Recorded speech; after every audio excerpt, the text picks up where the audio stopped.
মুখ্যমন্ত্রী আসছেন। আরামবাগ বাসস্ট্যান্ডে ফল ব্যবসায়ীরা সমস্ত দোকান বন্ধ করে দিদিকে স্বাগত জানাতে প্রস্তুত। আজ মুখ্যমন্ত্রী মমতা বন্দ্যোপাধ্যায় কামারপুকুর তীর্থনগরে আসছেন, তাই আরামবাগ শহরের রাস্তার দুধারে, ব্রিজের দুই পাশে সড়কপথ, ব্যানারে, পোস্টারে দিদির বিভিন্ন প্রকল্প সহ স্বাগত তোরণ ইত্যাদির মাধ্যমে সাজিয়ে তুলেছেন এলাকার তৃণমূল কর্মীরা। দিদিকে স্বাগত জানাতে আরামবাগের ফল ব্যবসায়ীরাও সব প্রস্তুত হয়ে আছেন। তারা তাদের সমস্ত দোকানপাট বন্ধ রেখে রাস্তাকে যানজট মুক্ত করতে রাস্তা ফাঁকা করে রেখেছেন, সমস্ত দোকান বন্ধ করে। যদিও ভুক্তভোগী বাস যাত্রীরা তারা মনে করছেন রাস্তাকে যানজট মুক্ত করতে শুধু মুখ্যমন্ত্রী আসার দিনেই নয়, আরামবাগ পৌরসভার উচিত যুদ্ধকালীন গতিতে দায়িত্বের সঙ্গে গোটা রাস্তাটা যানজট মুক্ত রাখা স্থায়ী সমাধান করতে। দেখুন সেই চিত্র।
আজকে মুখ্যমন্ত্রী আসার কথা আছে যে শুনলো, আচ্ছা, যানজট যাতে না হয় তার জন্য, কিন্তু এটাকে একেবারে নির্মূল করার প্রয়োজন আছে বলে আমরা মনে করি।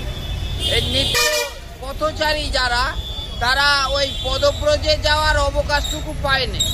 একদিকে টোটো, একদিকে অটো, একদিকে মোটর বাইক, এইখানটায় যেন যানজট, এই যানজট মুক্ত করার জন্য আরামবাগ পৌরসভাকে অবশ্যই একটা সাধু উদ্যোগ গ্রহণ করতে হবে যুদ্ধকালীন তৎপরতায়।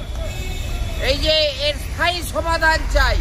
আমরা নিত্য পথযাত্রীরা যারা পদব্রজে যাতায়াত করি, কর্মক্ষেত্রে যাতায়াত করি, তাদের সুবিধার জন্য এবং আমজনতার সুবিধার জন্য এটার স্থায়ী সমাধান চাই। আমরা আশা করব মাননীয় পৌর প্রধান এই বিষয়ে মানবিক দৃষ্টি আকর্ষণের মাধ্যমে এনার স্থায়ী সমাধানে উদ্যোগী হবেন। আজকে বন্ধ কেন?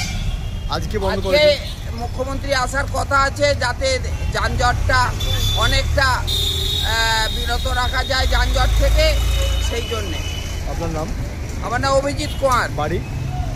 আমি বাড়ি পূর্ব কৃষ্ণপুর।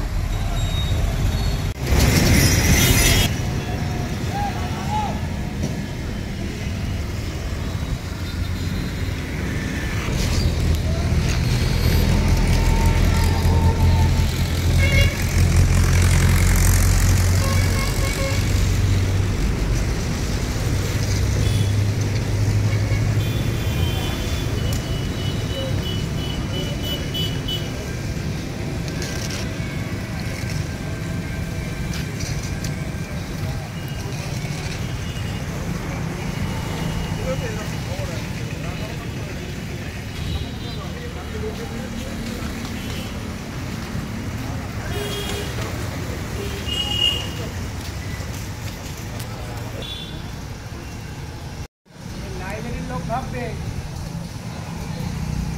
আপনার লাইব্রেরির লোক ভাববে লাইব্রেরির লোক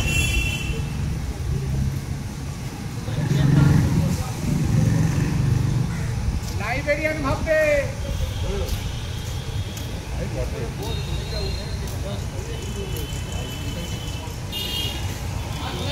ওই জায়গায় লোক টাকা দেয়নি আর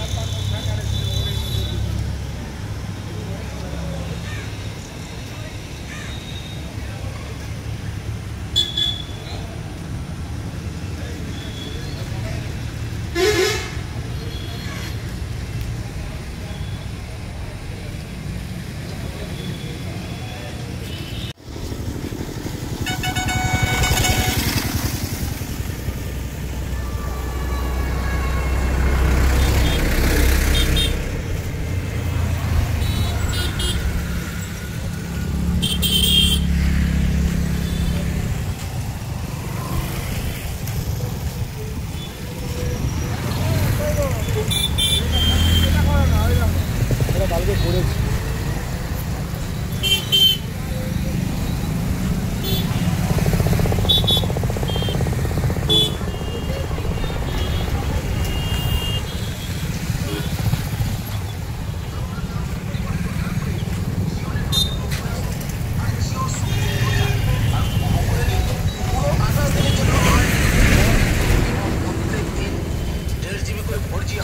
ইন্টারনেট ডেটা এবং আইডিসের জন্য আনলিমিটেড ডেটা এবং আনলিমিটেড কল। আসুন আমাদের পৌঁছাগারে আমরা আমাদের পৌঁছাগারে চলে আসুন। ওরা আইডিয়া, এয়ারটেল, বিএসএনএল যে কোনো নেটওয়ার্ক থেকে আপনি আপনার নাম্বারে পরিবর্তন না করে